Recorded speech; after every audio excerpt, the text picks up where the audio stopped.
Kamu Pak Nuriman mau?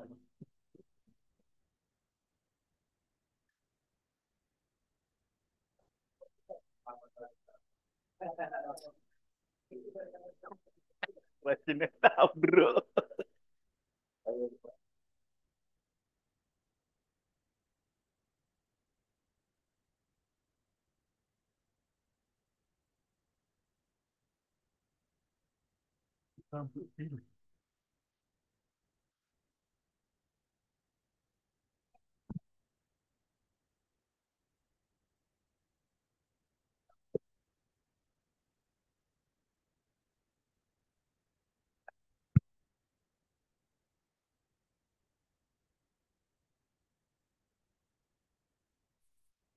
Ketua, Sekretaris, Promotor, dan tim uji masuki ruang sidang. Hadirin dimohon berdiri.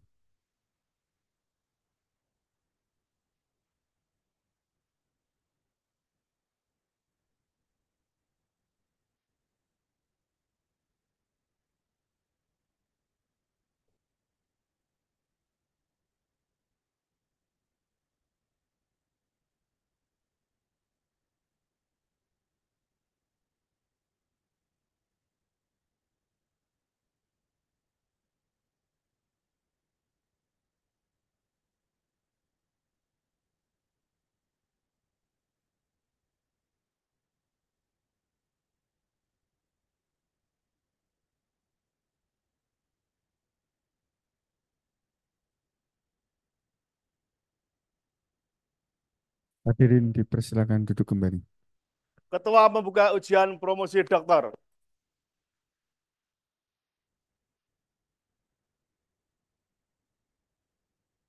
Sidang ujian terbuka promosi doktor UIN Kalijogo Yogyakarta bagi Rizka Amalia, nomor induk mahasiswa 18.3000.16057. Kami nyatakan dibuka dengan mengucap basmalah. Bismillahirrahmanirrahim.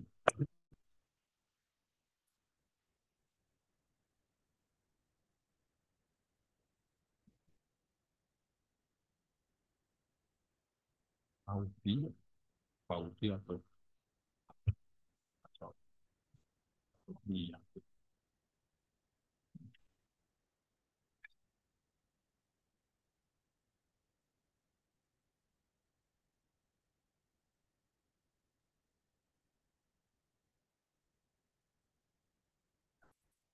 Ujian promosi dimulai.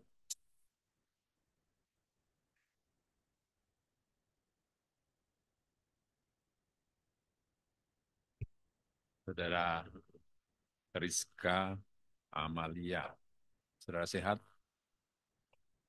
Alhamdulillah sehat, Pak. Tidak pingsan nanti kalau ditanya. Insya Allah. Tapi sudah makan siang. Alhamdulillah sudah, Oke. Pak. Saya khawatir nanti tidak kuat gitu ya ditanya oleh para penguji. Pak Sangkot ini sangat keras suaranya, walaupun hatinya lembut. Ya, sebelum ujian dimulai, saya perkenalkan anggota tim penguji pada siang hari ini. Pertama, Profesor Dr. Haji Sangkot Sirait, MAG, promotor, penguji 1, guru besar UIN Sunan Kalijogo, Yogyakarta, duduk nomor 1 sebelah kanan ketua. Kelihatan sehat, tapi kok kelihatan seperti tambah. Oh, normal. Ya.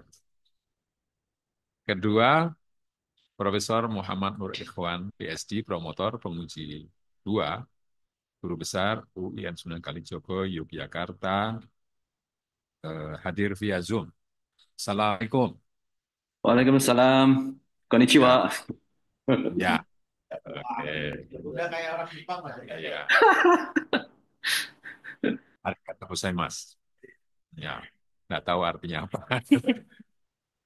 Ketiga, Profesor Dr. Sigit Purnama, SPDI, MPD, penguji 3, dosen UIN Sunan Kalijogo, Yogyakarta, duduk nomor 2 sebelah kanan ketua.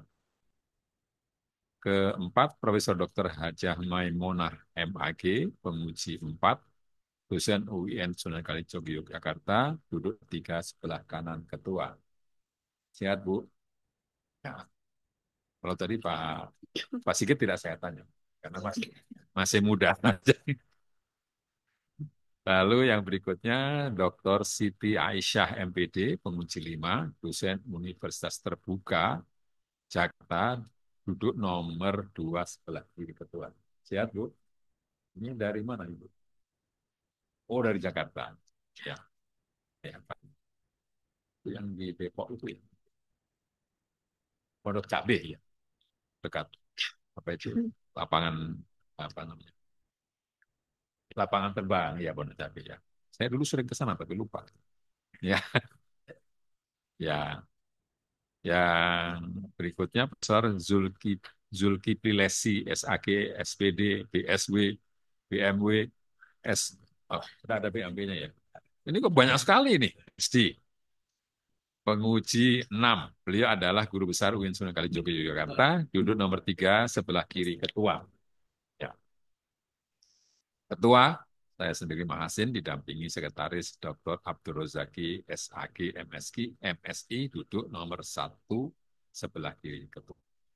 Selanjutnya saya persilakan saudara menjelaskan isi pokok disertasi yang mencakup masalah, kerangka teori, proses penelitian, temuan-temuan hasil penelitian, dan sumbangan untuk pengembangan keilmuan agama Islam.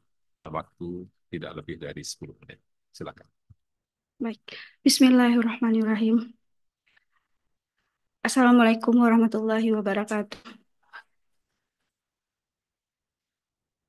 Alhamdulillah. Alhamdulillahirabbil alamin. Wa bihi nasta'in ala umuri dunya wa din wa ala alihi wa sahbihi ajmain amma ba'du. Yang terhormat Bapak Ketua Sidang, Bapak Sekretaris, Bapak Promotor dan Kopromotor, para penguji, Dekan dan Wakil Dekan FTIK IAIN Luxmawe yang berhadir di ruang Zoom, Kajur Piaud IAIN Luxmawe, Sekjur Ekonomi Syariah IAIN Luxmawe, Ketua Himpunan Masyarakat Aceh yang berhadir hari ini, dan orang tua dan warga saya yang ada di Yogyakarta. Dan tak lupa juga kepada semua tamu undangan yang telah berhadir pada hari ini.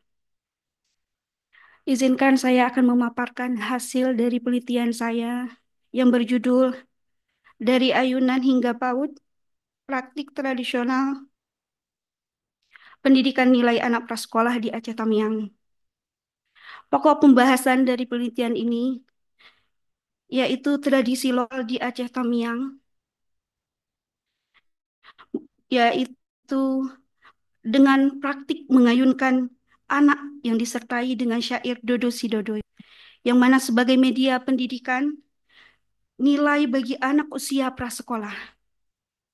Tradisi ini tidak hanya menghibur, tetapi juga menanamkan nilai-nilai sosial, moral, dan juga religius, di mana penelitian ini berfokus pada bagaimana tradisi ini dapat bersinergi dengan pendidikan formal di tingkat pendidikan anak usia dini untuk membangun karakter anak.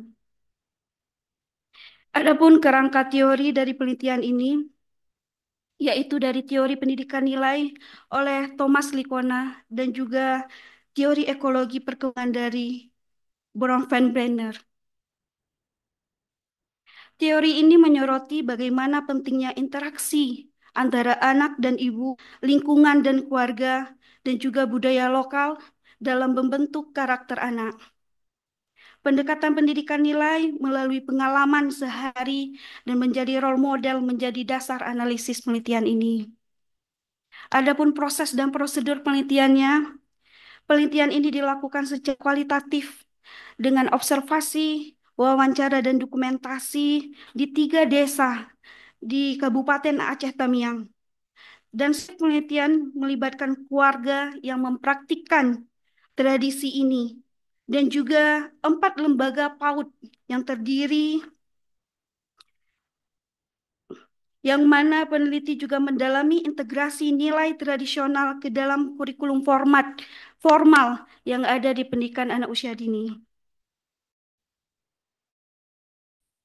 Temuan dari hasil penelitian ini menunjukkan bahwa tradisi mengayunkan anak dengan syair Dodo Sido efektif dan juga menanamkan nilai-nilai seperti kejujuran, kerjasama, dan rasa hormat sejak usia dini, di mana integrasi tradisi ini ke dalam pendidikan formal, pendidikan anak usia dini memberikan dampak yang positif dalam memperkuat pendidikan karakter berbasis budaya lokal. Adapun sumbangan untuk pengembangan, di mana penelitian ini memberikan kontribusi signifikan dalam kajian pendidikan nilai, khususnya pada anak usia dini. Dengan menekankan relevansi budaya lokal dalam pendidikan formal, integrasi nilai tradisional ke dalam kurikulum PAUD, menawarkan model pendidikan yang holistik dan relevan untuk menjaga identitas budaya di tengah arus modernisasi. Sekian paparan dari saya. Saya akan kembalikan kepada Bapak Ketua. Ya, terima.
Assalamualaikum warahmatullahi wabarakatuh. Waalaikumsalam. Ketua sidang, sekretaris, promotor, para penguji, dan saudara Rizka Amalia, dan Bapak Ibu sekalian yang berbahagia. Pertama, selamat saudara Rizka akhirnya bisa juga ya berdiri di depan ya di podium yang sangat mulia itu ya, dengan usaha yang relatif lama di samping kesibukan saudari ya. Saya kira kita sudah banyak diskusi ya terkait dengan disertasi ini ya. Saya ingin hanya menanyakan beberapa hal ya kembali ya untuk mengingat kembali apa yang pernah kita diskusikan. Pertama, bahwa pendidikan ini dilakukan bagi anak-anak yang masih dalam dekade ayunan ya, di ayunan hingga ini kan dari ayunan hingga PAUD gitu ya. Luar biasa kan dari ayunan hingga PAUD. Nah, yang saya ingin tanyakan di sini kembali bagaimana praktek. Mungkin kalau PAUD ya sudah lah ya sudah jelas klasikal, ada guru dan sebagainya ya. Tapi ini untuk yang masih dalam ayunan ini kira-kira gimana nanamkan nilai? Yang ditanamkan di situ nilai kepada orang tuanya, ibunya, atau anaknya. Baik, terima Coba kasih Prof. dijelaskan. Ya. Terima kasih Prof pertanyaannya. Izin menjawab. Jadi pendidikan nilai ini ditanamkan untuk anaknya, di mana pendidikan nilai itu hasil dari analisis yang ada di syair Sidodoi. Misalnya contohnya nilai eh, kasih sayang, di mana praktiknya pada mengayuh anak dengan menendangkan syair Dodo Sidodoi itu ada tersirat nilai kasih sayang dari seorang ibu kepada anak. Seperti itu, Dok. Prof. Bisa nggak kira-kira dibuktikan bahwa ada pengaruhnya ya bagi anak yang diayun melalui media Dodosi Dodoi dengan yang tidak? Baik. Eh, terima kasih, Prof. Hmm. Bisa dibuktikan dari tingkah laku kesehariannya misalnya. Nah, kalau anak yang diayun otomatis mendapatkan kualitas tidur yang baik, Prof, dari hasil penelitian yang sudah ada. Jika anak mempunyai kualitas tidur yang baik, otomatis anak ketika bangun ceria, eh, begitu. Kemudian, eh, ketika anak melakukan kesehariannya di rumah ataupun bersosial dengan keluarganya, anak bisa dikatakan baik tingkah lakunya, contoh tidak rewel, tidak suka menangis seperti itu, karena kualitasnya tidur. Kenapa? Karena diayun itu dengan syair Dodo Sidodoi. Jika kita lihat misalnya anak yang tidak diayun, misalnya anak yang tidak diayun otomatis tidak semua memang, tapi kualitas tidurnya tidak lama, tidak 1 atau 2 jam. Sedangkan anak yang diayun dengan lama otomatis tidurnya lebih nyenyak. Seperti itu, Bro. Itu data itu saudara ambil dari mana dan sumbernya siapa? Baik, terima kasih. Artinya supaya bisa terbukti bahwa ada pengaruh gitu. Nah, saudara ngambil data itu dari mana? Pembuktian itu. Baik, terima kasih. Dari hasil wawancara orang tua, Bro. Jadi orang tua yang dari hasil wawancara orang tua saya mendapatkan di lapangan bahwasanya memang benar kalau anak diayun itu kualitas tidurnya lebih lama. Bahkan ada yang sampai 1 sampai 4 jam. Tapi kalau anak tertidur tidak diayun di Aceh Tamiang, itu kualitas tidurnya lebih cepat. Nah, gitu, seperti itu, Prof. Jadi yang lama tidurnya lebih bagus akhlaknya gitu. Seperti itu ya. Nilainya kan. Kan begitu ya, mungkin logikanya kan gitu ya. Sebab saya lihat yang saudara jelaskan dari tidurnya ya. Lebih lama tidurnya kan. Nah, berarti kalau lama tidurnya ya mungkin bisa dilogikakan ya. Lebih sehat, kemudian lebih mudah dididik. Saya tidak tahu ya mana saudara menjelaskan. Oke. Tapi ada nggak faktor lain, variabel lain yang mendukung ya sehingga anak yang dinyanyikan lewat Dodo si Dodo itu lebih lebih baik. Ada nggak faktor selain yang saudara sebutkan tadi? Baik, terima kasih, Prof. Faktor lain contohnya, Prof, dari tingkah laku. Nah, kalau anak yang diayun ini kan dari syairnya itu ada seruat, ada memperkenalkan bagaimana cinta Nabi, cinta Rasulullah itu, kemudian mengenal bagaimana Allah, kemudian kasih sayang orang tua, di mana tingkah laku anak itu mempengaruhi. Hal ini bisa dilihat contohnya paling sering ditemukan ya, misalnya contoh ketika azan. Nah, kalau anak yang sekarang tidak diayun atau tidak diperkenalkan dengan syair tersebut, dia akan tidak terbiasa. Tapi kalau anak yang sering mendengarkan contoh dari kebiasaan orang tua di rumah, ketika azan dia langsung menyebutkan azan. Biasanya ini di umur 1 sampai 2 tahun, Prof. Terlihatnya Baik. seperti itu. Di dalam syair itu nilai-nilai apa yang terkandung? Yang paling besar yang mencolok itu nilai kasih sayang.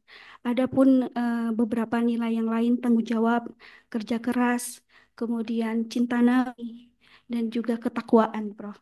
Ketakwaan. Mungkin di bagian akhir mungkin bisa nggak saudara menyanyikan satu bait saja? Hah? Siap, Iya. insya Allah bisa, Prof. Coba aja. Prakteknya seperti apa? Abu dulu lagi kan udah hafal kan? Oke, Bismillah saya coba ya, Prof. Buah hatiku, belahan jiwa, buah hatiku, belah. Iya. Saya ulangi, Prof. Ini jangan-jangan nih kan anaknya di rumah ini. Ya, Saya lanjutkan, Prof. mungkin nadanya terlalu tinggi. Iya, Prof. Coba diturunkan nih. Tidurlah tidur hai anak, emak dodoikan ya sayang. Tidurlah tidur ya anak, emak dodoikan ala sayang. Dodoi si dodoi, dodoi si dodoi. Cukup, Prof. Kasih ya. Baik, terima kasih. Ini saya, Prof.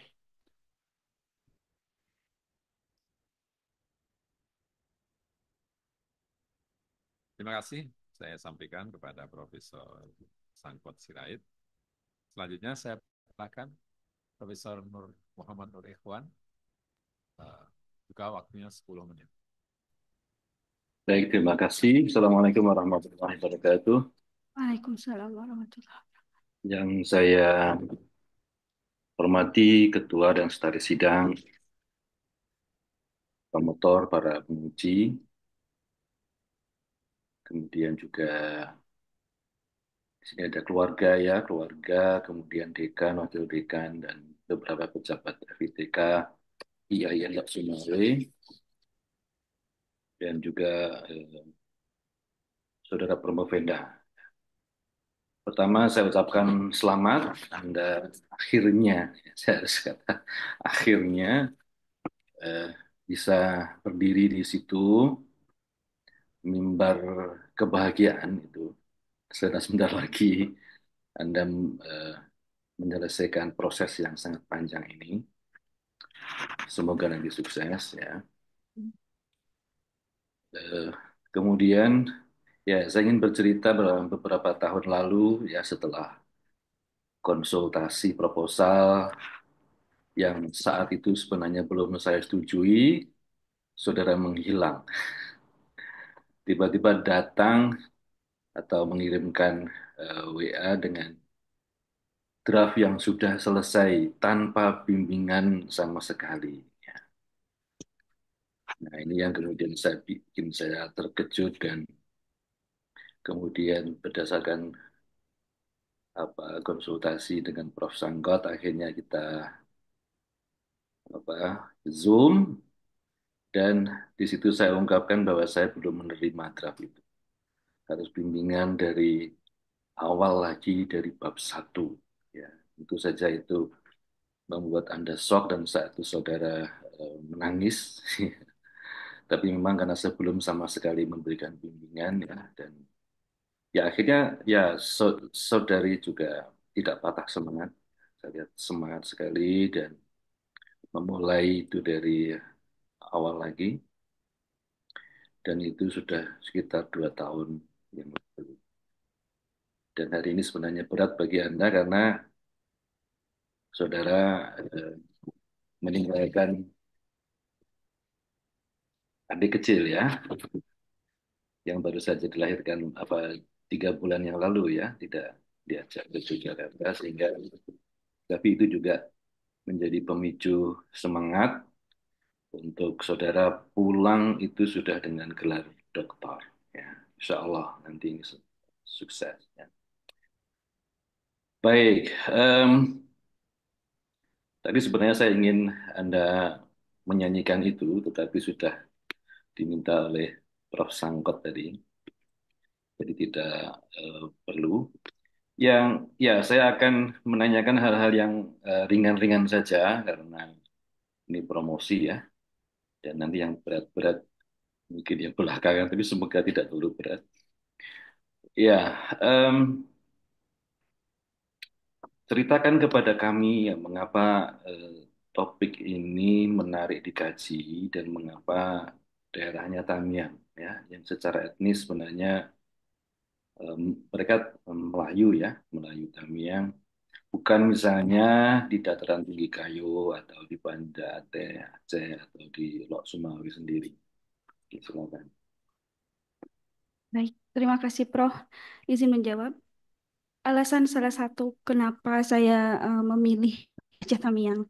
Jadi Aceh Tamiang ini salah satu kabupaten yang ada di Aceh yang mempunyai kekhasan dari segi bahasa. Jadi bahasa yang digunakan di Aceh Tamiang itu bahasa Melayu Aceh. Itu yang pertama. Kemudian di Aceh Tamiang itu ada wilayah yang disebut dengan hulu dan hilir, di mana yang ada yang di pergunungan dan juga ada yang di bawah pergunungan. Dan sebenarnya bahasanya juga agak berbeda, tapi dari logat gitu. Nah, kemudian kenapa pembahasan ini penting untuk diteliti? Ini beranjak dari kegelisahan saya dan juga yang ada di lapangan bahwasanya interaksi antara ibu dan anak ini sudah mulai merenggang yang ada di masyarakat. Nah, bahkan ketika di lapangan itu saya melihat bahwasanya ibu-ibu, para ibu yang ada di Aceh, terutama Aceh Tamiang, itu masih mengayun anak ketika menidurkan anak, tapi tidak menendangkan lagi syair tersebut. Bahkan menggantikan syair Dodoi si Dodoi ini dengan musik yang ada di smartphone. Jadi, dan juga orang tua tidak ada lagi interaksi atau sentuhan yang ada dari ibu ke anak karena sekarang sudah digantikan dengan alat seperti perak elektronik yang bisa ayunkan sendiri.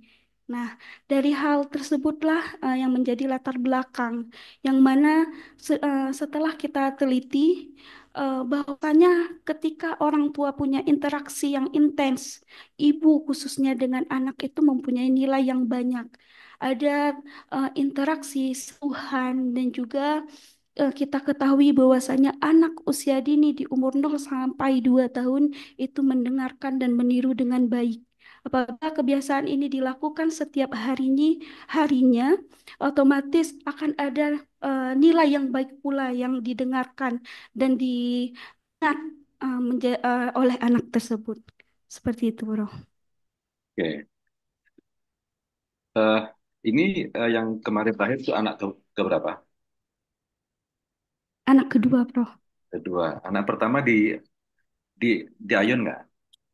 Ayun, Bro. Ya. Oke, semoga nanti pendidikan itu lebih bagus ya.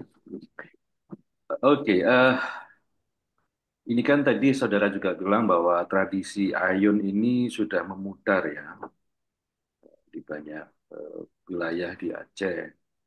Kemudian ada yang diganti dengan nada-nada dari smartphone gitu ya. Menurut saudara ya, apakah tradisi ini perlu dipertahankan atau biar hilang begitu saja? Baik, terima kasih, Prof. Izin menjawab. Menurut saya, praktik tradisional mengayun anak ini sangat perlu dipertahankan. Walaupun nanti kita akan bisa eh, mengikuti perkembangan zaman. Misalnya, kalau memang tidak didendangkan secara langsung, setidaknya interaksi atau sentuhan ibu dan anak itu masih ada. Nah, saya juga berkeinginan, walaupun sekarang sebenarnya pemerintah Aceh itu, khususnya Aceh Tamiang, sudah membuat program sosialisasi atau lomba kembali tentang mengayun anak dengan menggunakan syair Dodosi Dodoi.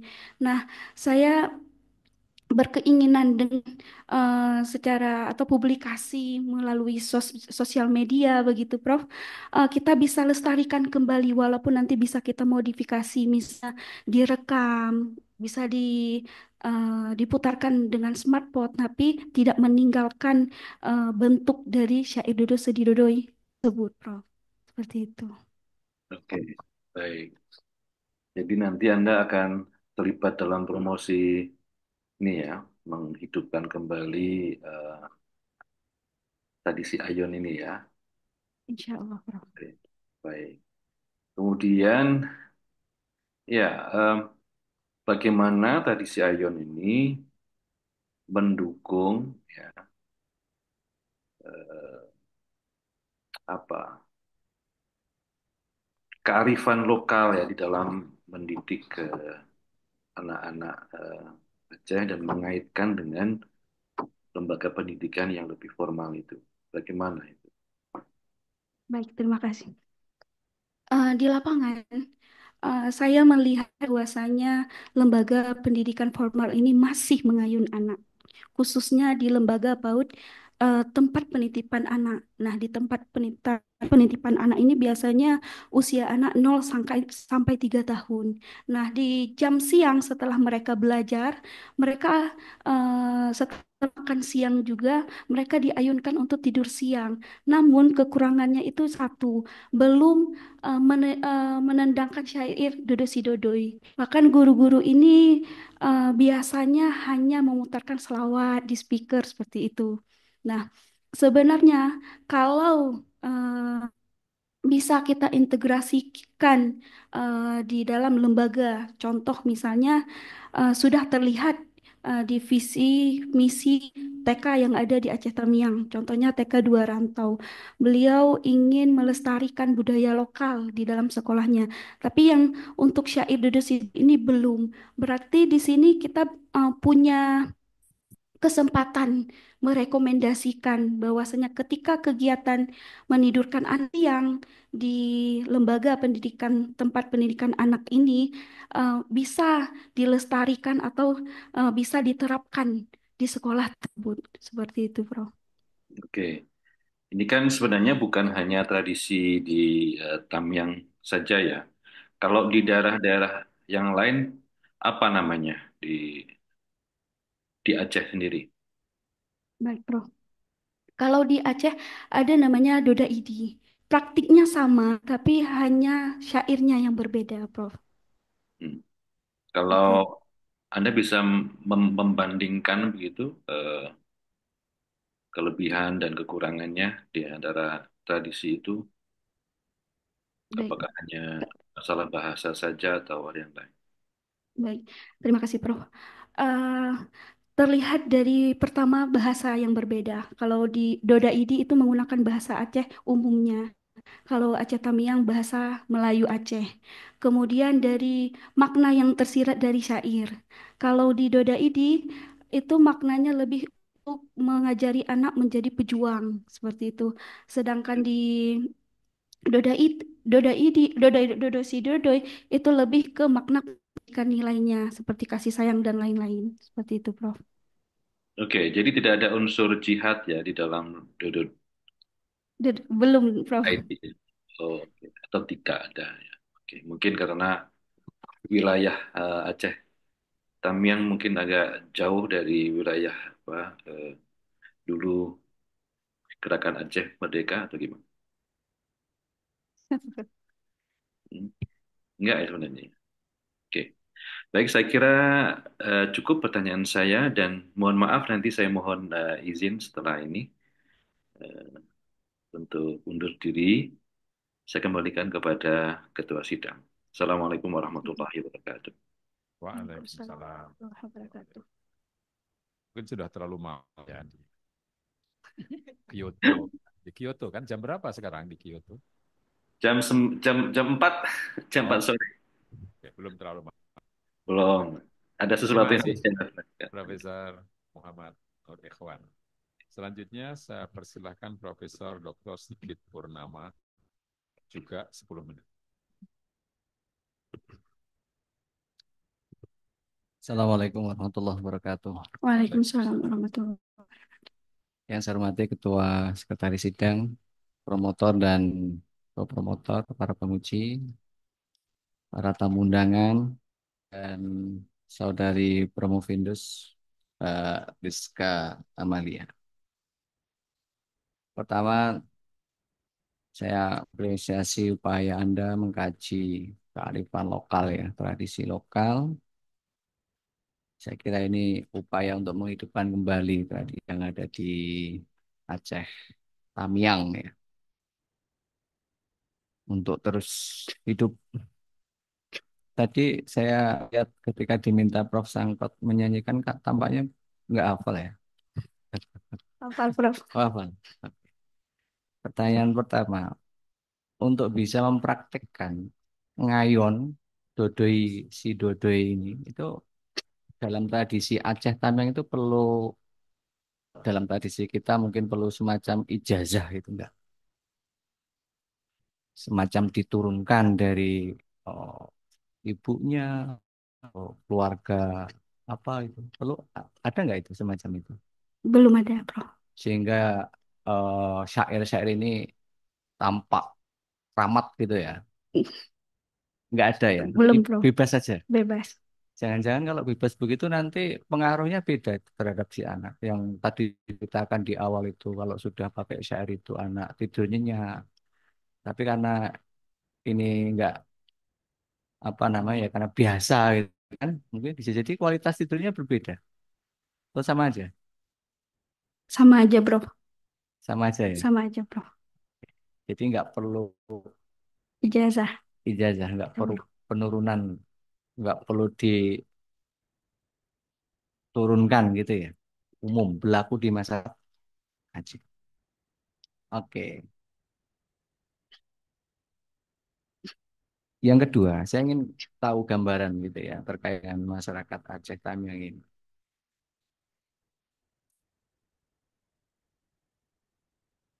Ya, mungkin gambaran kasar aja. Masyarakat Aceh, terutama ibu-ibu muda semacam Mbak Rizka ini, di sana gitu. Itu kira-kira seberapa besar yang masih menghidupkan tradisi ngayon ini di sana? Baik, terima kasih, Prof. Kalau dilihat mungkin 40%.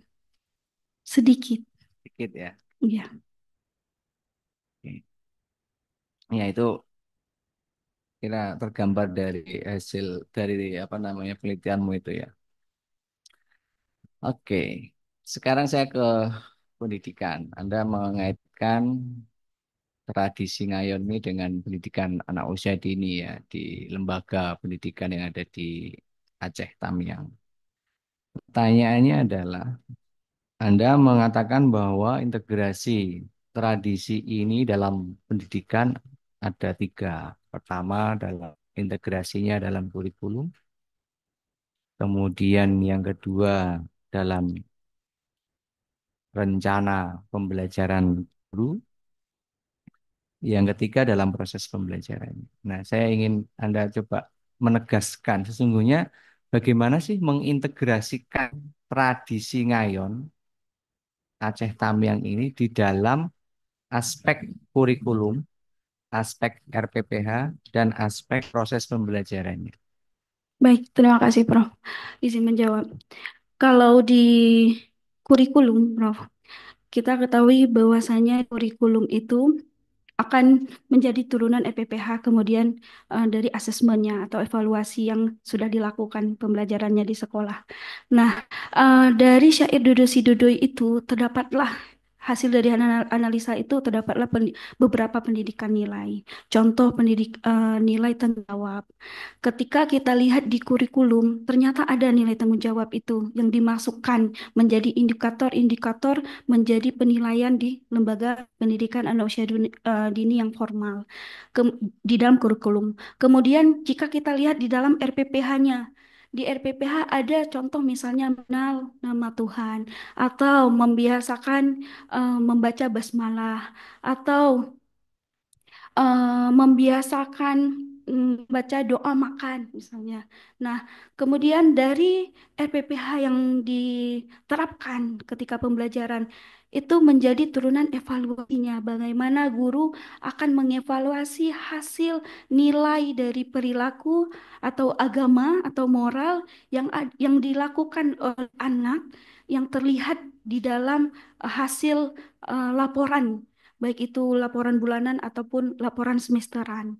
Nah, kemudian eh, memang tidak ada secara khusus satu lembaga yang mempraktikkan atau menuliskan di dalam RPPH bahwa mereka melakukan praktik ngayun. Nah, saya melihat dari pendidikan nilai yang terdapat dari syair Dodo Sidodo itu integrasikan di dalam kurikulum, di dalam rencana pembelajaran harian, dan juga diturunkan di dalam evaluasi perkembangan anak di lembaga PAUD, di lembaga PAUD. Seperti itu, Bro. Baik, kalau di lembaga RA atau TK itu kan biasa itu tempat bermain itu ada ayunan. Iya. Sejauh yang Anda teliti itu. Kira-kira syair Dodoi si Dodoi ini masih hidup nggak menjadi apa ya? Ya menjadi alunan ya lagu-lagu yang ya senantiasa dilakukan oleh anak-anak atau bahkan oleh orang guru-guru yang ada di sana ketika anak-anak bermain ayunan itu. Baik, terima kasih, Prof. Ketika misalnya jam istirahat gitu, anak-anak main ayunan di dalam lingkungan lembaga PAUD, itu belum ada, Prof, untuk melantunkan syair itu.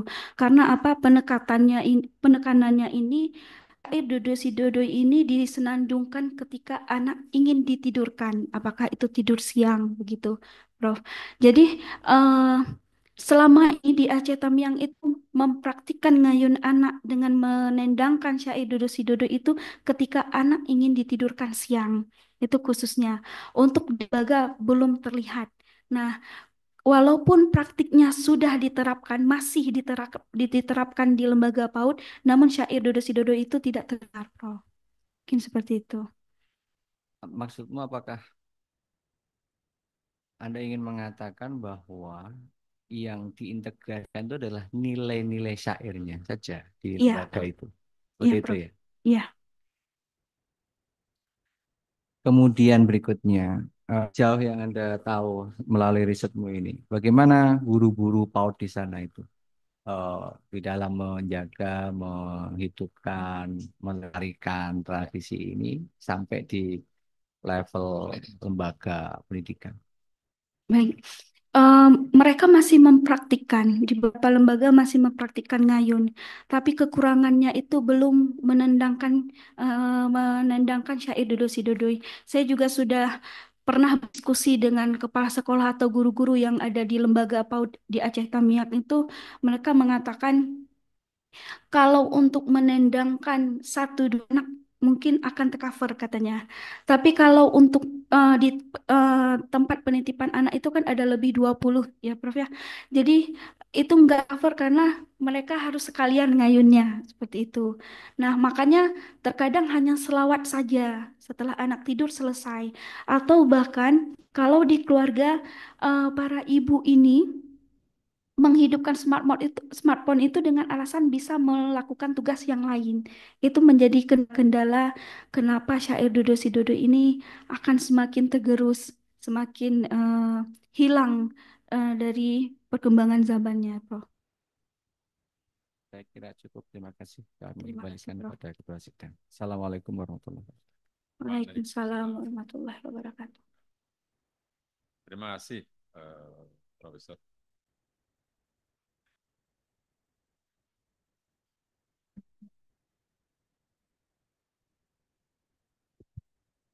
Terima kasih Ketua Sidang, Sekretaris Sidang, promotor, kopromotor, penguji yang kami hormati, serta tamu undangan yang hadir dan yang berbahagia Mbak Rizka Amalia.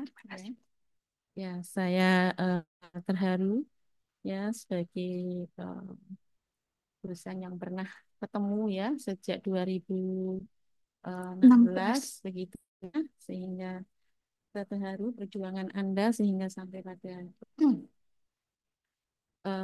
siang hari ini ya, sudah perjuangan yang luar biasa. Nah, karena itu saya hanya ingin konfirmasi saja beberapa hal tentang penelitian Promovendus. Yang pertama adalah pada metode penelitian, Anda mengatakan bahwa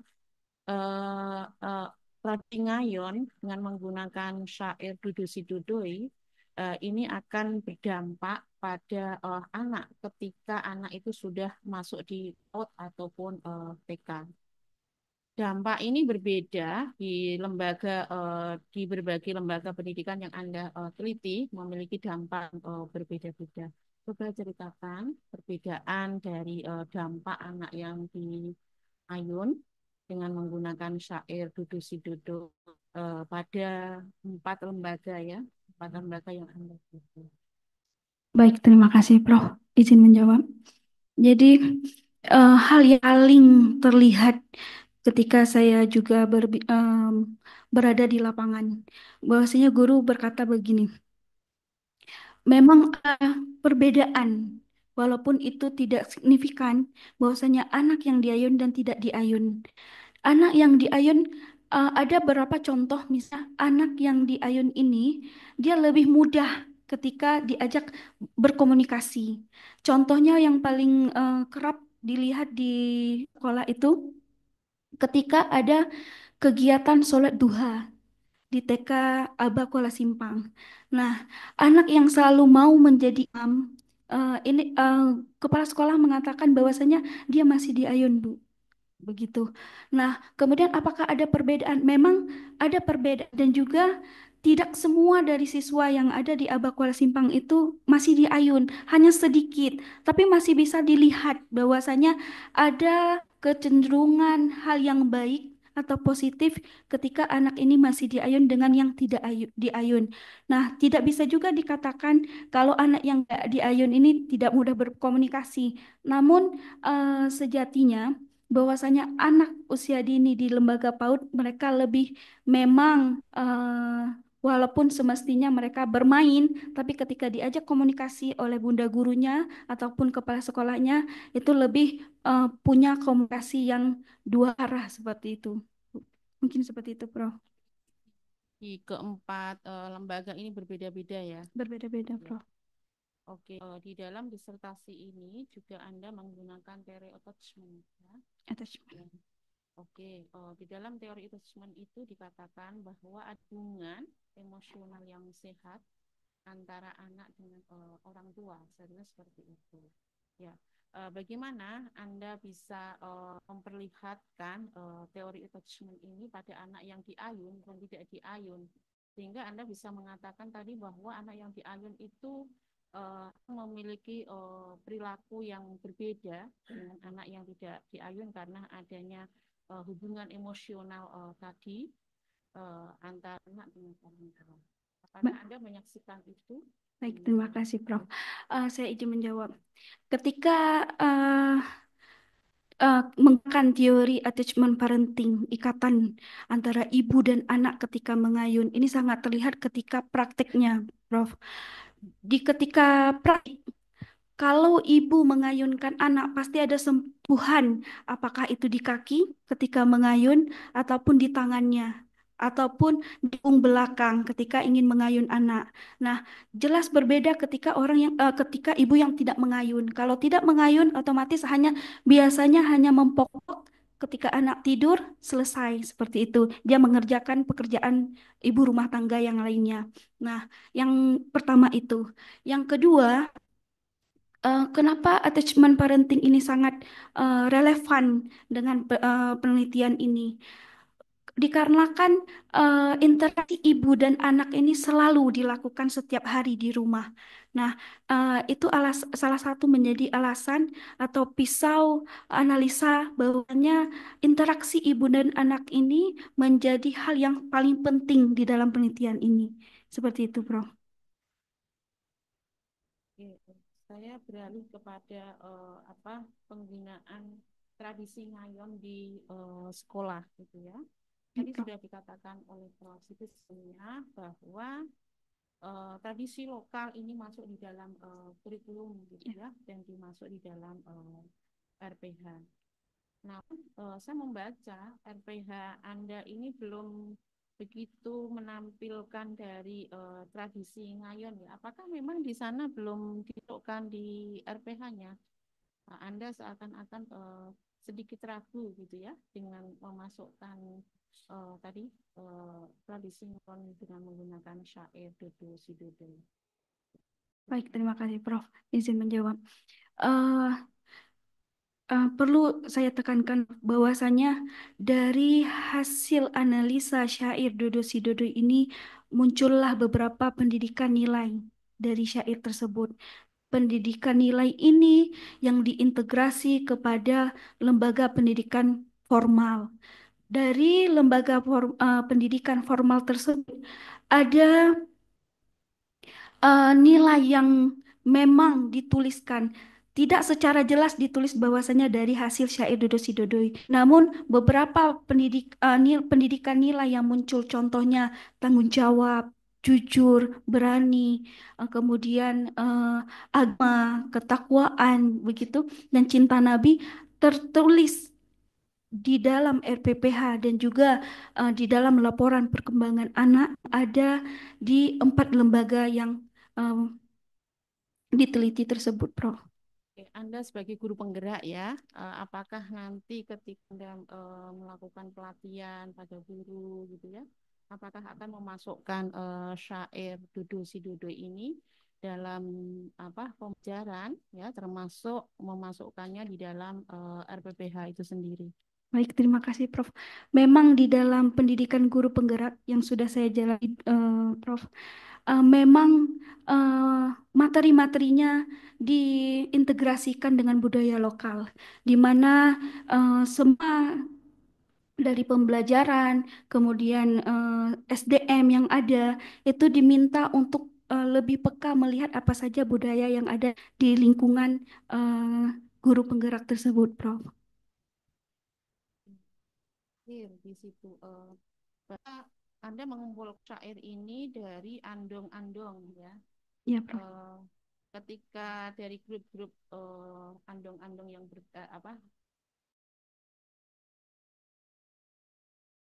syairnya berbeda. Baik, Prof. Izin menjawab, Prof. Syair Dodo Sidodo ini bukan syair yang baku, Prof. Jadi ini hasil dari lantunan orang tua atau ibu biasanya. Nah, kenapa ada perbedaan dari satu andong? Jadi mana andong itu nenek gitu ya. Kenapa dari nenek satu, nenek dua dan yang lain itu berbeda? Mereka modifikasi atau memasukkan harapan-harapan ketika meninabobokan cucunya ataupun ibu yang meninabobokan anaknya untuk menjadi satu syair dan itu menjadi turun menurun. Bahkan misalnya kalau di tahun ini akan ada penambahan seperti itu dan itu akan bebas. Namun tak keluar dari pendidikan nilai tersebut. Walaupun ada modifikasi dari syair Dodo Sidodoi tersebut yang pendidikan nilainya masih ada dan terus ada begitu, Prof. Oke, mungkin nanti bisa ditambahkan di disertasi Terima saudara. kasih, Prof. Seperti itu.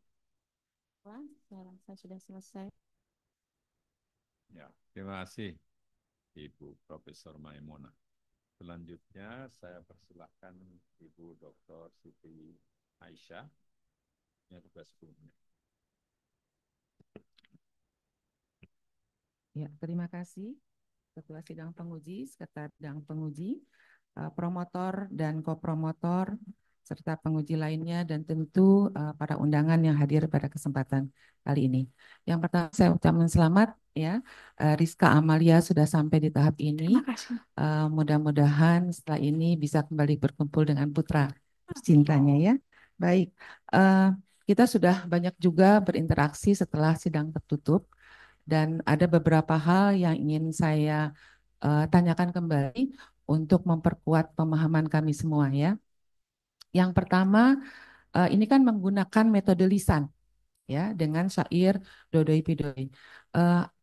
Apa pendapat Anda tentang pengaruhnya ini terhadap perkembangan bahasa dan keterampilan sosial anak? Karena kan ini bahasa dan sosial anak itu seharusnya diamati secara mendalam dan lama. Padahal penelitian Anda ini terbatas oleh waktu, tidak lama. Bagaimana Anda bisa meyakinkan kita semua bahwa si Dodoi ini berpengaruh terhadap perkembangan bahasa dan keterampilan sosial anak? Silakan. Baik, terima kasih, Bu. Kalau kita lihat di dalam perkembangan bahasa anak, di umur 0 sampai 2 tahun, anak akan mengikuti apa ucapan dari ibu ataupun yang melantungkan syair. Contohnya seperti membabling Misalnya ketika kita nina-bobokan anak begitu, ketika berselawat misalnya Bu, pasti anak akan mengikuti walaupun apa eh, kosakatanya belum keluar. Misalnya ketika meninakan bobo pasti anak akan mengikuti pasti begitu. Itu sudah terbukti dalam perkembangan bahasa. Kemudian kenapa sangat penting? Karena kita ketahui saat ini bahwasanya banyak orang tua yang ingin diam dengan smartphone atau iPad. Nah, dengan salah satu cara menidurkan anak, menendangkan syair-syair Dodo si Dodo ini menjadi salah satu interaksi komunikasi antara anak dan ibu. Di mana hal ini juga bisa dilihat dari sentuhan kasih sayang yang dilakukan seorang ibu di dalam pengasuhan di dalam keluarga dengan anak. Dan ini juga bisa dilihat dari eh, interaksi ibu ketika menatap anak di dalam ayun. Jadi praktiknya ketika mengayunkan anak, ibu melihat anak. Jadi ada kontak mata yang dilakukan antara ibu dan anak. Seperti itu, Bro. Ya, pada saat itu Rizka mengamati langsung atau kan ini melalui wawancara ya? Ya. Bagaimana memvalidasi bahwa apa yang dilakukan orang tua itu demikian yang Anda sampaikan. Bagaimana? Baik, terima kasih, Bu. Kami mengamati ada 2 kegiatan ketika menidurkan anak dan juga ada videonya dari hasil pengamatan di lapangan ketika ibu ingin menidurkan anak dengan syair Dodo si Dodo itu ada persiapan terlebih dahulu yang dilakukan seperti menyiapkan susu ataupun membersihkan pakaiannya atau menggantikan pakaiannya, kemudian bagaimana dia menggendong anak memasukkan ke dalam ayunan dan juga ada interaksi atau kasih sayang yang dilakukan ibu dengan anak ketika mengayunkan anak. Dan ini Rizka amati pada 2 keluarga. Yang pertama pada keluarga Ibu Umay dan juga kepada keluarga Ibu Aminah yang cucunya diayun. Seperti itu. Oke, jadi hanya 2 keluarga itu ya? Yang dilihat langsung. Yang dilihat secara langsung, baik. Kalau lihat dari dissertasi Rizka ini kan banyak menyoroti tentang kelekatan ya antara ibu dengan anak. Teori utama yang digunakan siapa dan mohon dijelaskan teori utamanya. Baik, terima kasih. Teori utama kelekatan itu attachment parenting dari Bowlby, di mana interaksi ibu dan anak itu sangat penting dan juga menjadi faktor utama supaya perkembangan anak ke depannya lebih baik, lebih positif. Kemudian di mana syair Dodo si Dodo ini menjadi faktor pendukung dari kelekatan antara ibu dan anak ini. Seperti itu, Bu. Oke, baik. Rizka, kemudian Anda kan sebagai kepala sekolah guru penggerak di bidang PAUD ya, tentu kedepannya punya cita-cita. Kalau diminta untuk membuat program kolaboratif ya antar orang tua, ini kan banyak sekali dengan orang tua ya, dengan kegiatan pembelajaran di PAUD yang berbasis budaya seperti sekarang ini, kira-kira akan berbuat apa? Baik, terima kasih Bu. Salah satunya yang sudah tergambarkan itu dari program parenting, di mana di lembaga itu setiap tahunnya wajib melakukan kegiatan parenting selama 2 kali dalam setahun. Nah, di sini menjadi media yang sangat bisa untuk diintegrasikan, di mana langkah awalnya kita sosialisasikan dulu, kemudian memberitahu kepada orang tua bahwasanya apa saja pendidikan nilai yang tersirat dari syair Dodo si Dodoy. Kemudian juga nanti bisa kita lakukan di kegiatan selanjutnya di mana misalnya ada kegiatan orang tua mengayun anak. Seperti itu.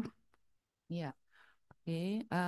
Kemudian sekarang tadi sudah banyak disebut tentang penggunaan digital ya, banyak digunakan. Itu kan tidak boleh kita kesampingkan. Menurut Rizka, apa yang harus kita lakukan atau pendidik PAUD itu lakukan mengintegrasikan nilai syair tradisional ini dengan kebutuhan di era digital? Seperti apa? Baik, terima kasih Bu. Izin menjawab. Yang terencana saat ini Bu, Bahwasanya yang pertama harus ada audio rekaman dari syair tersebut. Setelah ditelusuri, syair Dodo Sidodoi ini tidak ada yang merekam. Hanya populerkan di YouTube, itu pun hanya satu orang, yaitu dari Victor Huta Barat yang Rizka ketemukan ketika menggali informasi dan data. Nah, salah satu langkah yang paling awal yaitu merekam audio syairnya. Yang kedua bisa nanti mempraktikkan dengan cara membuat video bagaimana mengayun anak seperti itu, kemudian apa saja yang perlu dipersiapkan. Dan yang ketiga yaitu mensosialisasi ke sekolah, terutama khususnya yang awal di lembaga pendidikan yang Rizka teliti, bahwasanya ini hasil dari penelitian ini yaitu ada audio video yang bisa diterapkan dan juga nantinya bisa dikembangkan di dalam RPPH yang secara khusus yang akan mempraktikkan bagaimana mengayun anak dan juga kegiatan lainnya seperti itu. Baik. Terima kasih. Yang terakhir, sekarang ini kan pemerintah sedang gencar tentang keberagaman ya. Ya. Untuk level PAUD pun demikian. Dengan kondisi sekarang yang temui oleh Rizka dan temuan ini juga, kira-kira Rizka akan berbuat apa? Apa langkah yang sebagai guru penggerak juga ya? Bagaimana implementasinya ke depan untuk keberagaman? Silakan. Baik, terima kasih Bu. Langkah awal yang paling bisa saya lakukan yaitu men-share di sosial media. Bagaimana hasil dari audio dan video tersebut bisa diaplikasikan. Dan jika berkesempatan untuk sharing di dalam satu kegiatan, misalnya parenting ataupun seminar yang dilakukan oleh guru, itu bisa dimasukkan. Dan juga bisa dilakukan seperti workshop atau juga pelatihan ketika menyusun RPPH ataupun modul ajar yang berbasis budaya lokal. Seperti itu. Ya, baik. Terima kasih Rizka untuk jawabannya. Terima Terima kasih Pak Ketua. Ya. Terima kasih Bu Dr. Siti Aisyah. Selanjutnya yang terakhir saya persilahkan Profesor Zulkifli Resi juga 10 menit. Ya, Saudari Rizka ya. Ya Pak. Kalau saya pikir Anda akan menggali sejarah lebih dalam adat-adat di Indonesia, saya pikir. Anda katakan bahwa ini mengayun ini pekerjaannya ibu-ibu. Saya pikir bapak-bapak yang sini juga mengayun. Ya, saya pikir ya, ya, ya. Mereka mengayun, ya kan? Bernyanyi dengan nyanyian khas sendiri, ya, bukan hanya dodo si dodo itu. Ya, pagi-pagi pasti anak itu cari bapaknya bukan cari ibunya. Ya, karena dekat, ya itu. Ya. Nah, ini saya pikir ini bias gender ini. Ya. Pada akhirnya, ya, guru-guru laki-laki yang di TK tuh nggak ada tugasnya. Ya, yang mengayun hanya ibu-ibu saja. Jadi saya pikir perlu kita kaji lagi, ya. Karena begini, ya, ini di Maluku di kampung saya ada seorang rumahnya cuma 30 meter. Jadi tiap hari itu dia menyanyi, anaknya untuk tidur, ya, tapi suaranya kencang. Jadi saya waktu itu kecil-kecil dengar juga enak gitu, dikarangkan lagu-lagu Melayu itu. Ya. Baik, jadi kira-kira saya mau tanya Anda, apakah Anda bisa membenarkan bahwa bapak-bapak juga mengayur, tapi bukan pakai lagu Dodo si Dodo ini, lagu-lagu yang mereka, lagu-lagu Aceh misalnya. Baik, Prof. Sangat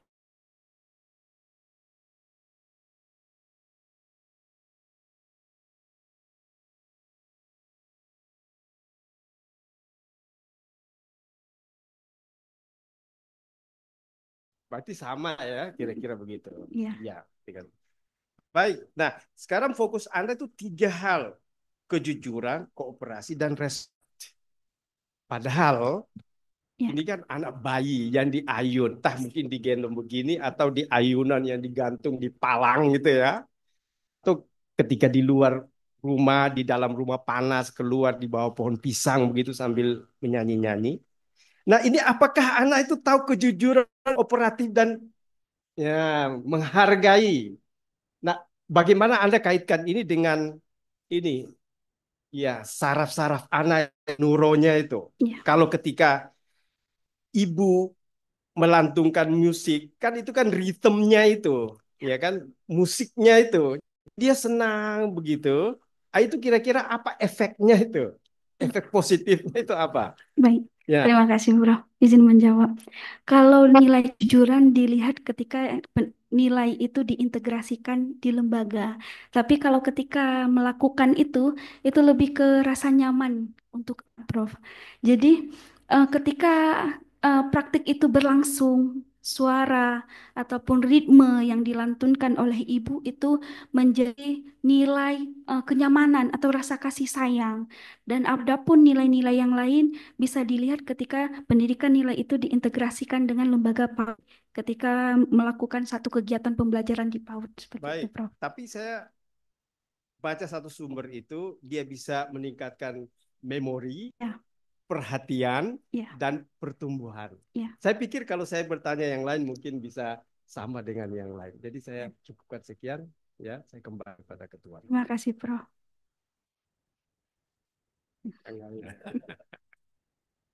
Ya, terima kasih Profesor Lee. Dan ini yang paling cepat ya dari tadi.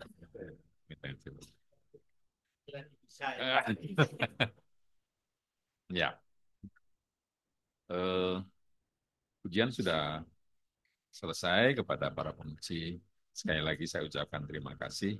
Sidang ke Kores untuk membicarakan hasilnya. Ujian selesai. Sidang diskoros. Ketua, Sekretaris, Komputer, dan tim uji mengadakan sidang. Prof.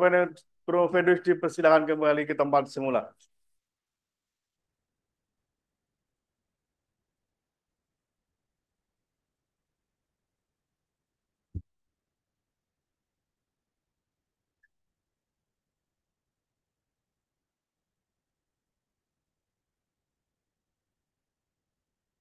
Ya.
Setelah menyatakan sidang dilanjutkan kembali.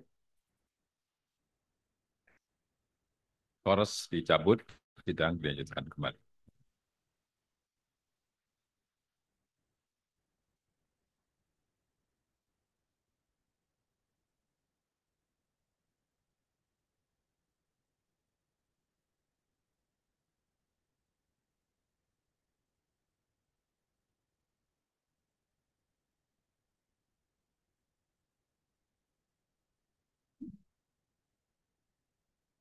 Ya. Penyampaian yudisium. Bismillahirrahmanirrahim.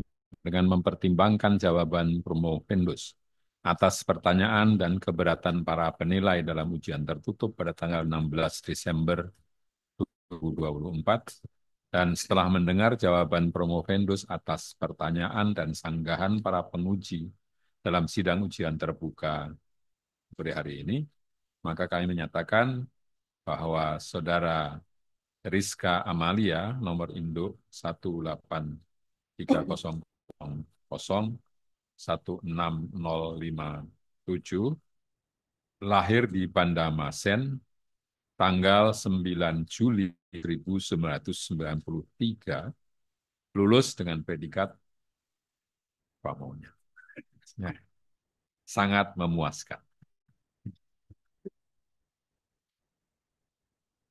Kepada saudara diberikan gelar Doktor Studi Islam, konsentrasi pendidikan anak usia dini Islam, dengan segala hak dan kewajiban yang melekat atas gelar tersebut. Saudara merupakan doktor ke-1007.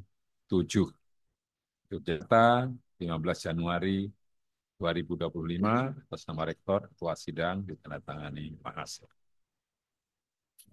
Penyerahan ijazah dan pemindahan ikat topi toga. Hadirin dimohon berdiri.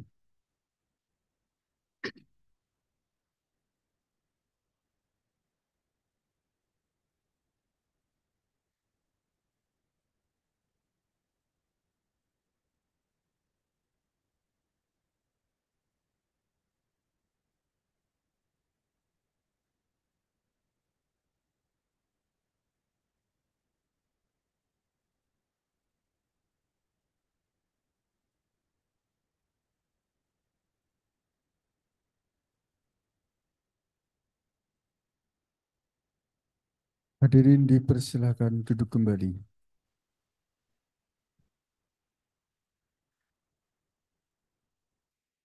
Sambutan dari promotor.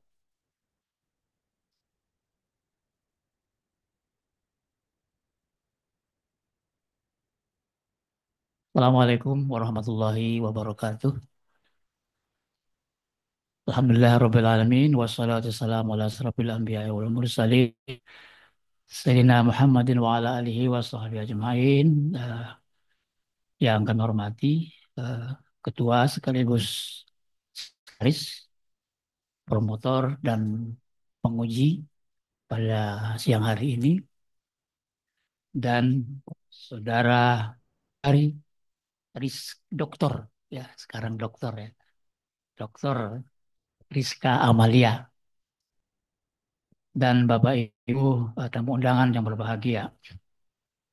Pertama, saya beserta Profesor Nur Irwan mengucapkan selamat kepada Saudara Rizka yang pada siang hari menjelang sore ini ya, Saudara bisa melaksanakan ujian terbuka ya. Salah satu prestasi akademik saya kira di perguruan tinggi ya, khususnya di Pasca Sarjana UIN Sunan Kalijaga. Kemudian selamat juga buat keluarga saudara ya, suami, anak-anak, orang tua yang kendati pun barangkali tidak bisa hadir di sini ya, melainkan terpaksa menghadirkan para supporter kelihatannya. Dan juga selamat kepada Pak Yayan Luksumawe ya, pada siang hari ini satu dari SDM-nya melaksanakan studi ya, dokter di UIN Sunan Kalijaga.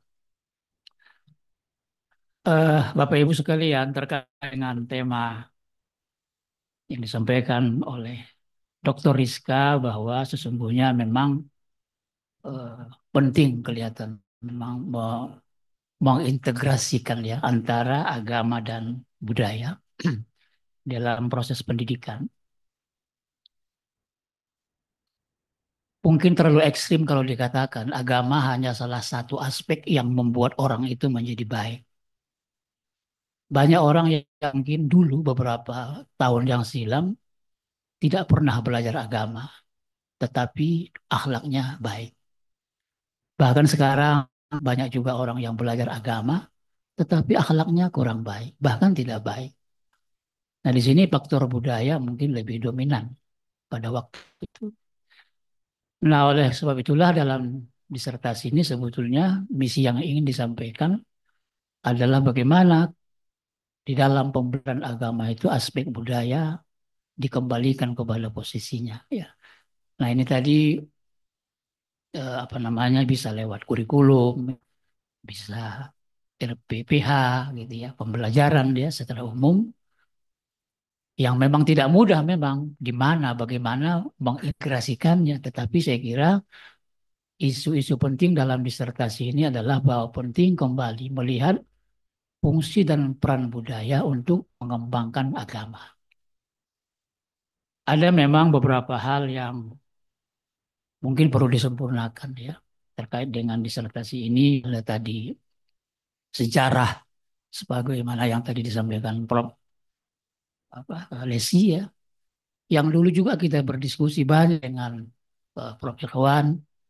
Sejarah Dodo Sidodo itu memang kurang maksimal diteliti ya, kemudian dimaknai cara ya mungkin bahasa orang sekarang hermeneutik ya apa sih makna yang sesungguhnya dari teks-teks. Karena misalnya kita lihat di dalam teks-teks itu eh, hampir seorang ibu sering menyanyikan ayahmu jauh ya anak dan orang kata. Jadi sepertinya setiap punya anak kecil bapaknya pergi. Ya kan syair kan itu ya. Betul ya. Nah, ayahmu jauh ya anak di rantau orang ya sayang kan. Artinya setiap yang menyanyikan ibu teksnya itu. Nah, mengapa muncul itu teks itu seperti itu ya? Kah bapak-bapaknya ya suka merantau ya, bukan hanya tidak di rumah tapi merantau jauh gitu. Nah, mestinya itu yang seperti ini perlu dimaknai kemudian. Apalagi tadi saudara mengatakan bahwa teks itu tidak baku, kan berkembang sesuai dengan konteksnya. Ya, di sini mungkin yang perlu saudara bisa mengembangkan lagi ya terkait dengan dodoi. Si dodo ini ya, supaya lebih kontekstual kan begitu ya, dinyanyikan. Itu mungkin yang perlu nanti disempurnakan seandainya saudara masih tertarik dengan apa namanya isu-isu budaya lokal masyarakat Aceh Tamiang ini. Saya kira kami tidak berpanjang lebar. Sekali lagi kami mengucapkan berdua khususnya dengan Prof. Ikhwan selamat kepada saudara dan mohon maaf jika ada hal yang mungkin selama saudara dalam bimbingan kami ada hal yang baik ya kurang pas eh, yang mengganggu kadang-kadang begini. Ada memang perbedaan seperti yang saya sampaikan juga tadi ada promosi. Kalau masa dulu eh, Promopendus itu setengah mati mencari promotor. Sampai kadang-kadang stres, sulit menemui promotor. Nah, sekarang sebaliknya. Promotor stres nunggu di mana ini mahasiswa yang dibimbing gitu ya. Nah, tapi mudah-mudahan tidak mengurangi nilai dari dokter saudara pada saudari ini ya. Saudara sudah tadi memperoleh predikat sangat memuaskan ya, selamat. Dan selamat buat keluarga, institusi, saudara. Dan juga selamat kepada pasca sarjana ya, UIN Sunan Kalijaga, Yogyakarta. Itu yang bisa kami sampaikan. Mudah-mudahan pertemuan ini bisa menambah khasanah keilmuan kita ya, khususnya di UIN Sunan Kalijaga dan IAIN Lok Semawe ya, karena saudara di sana mengabdi. Terima kasih. Maaf jika ada hal yang kurang. Wabillahi taufiq wal hidayah. Wassalamualaikum warahmatullahi wabarakatuh.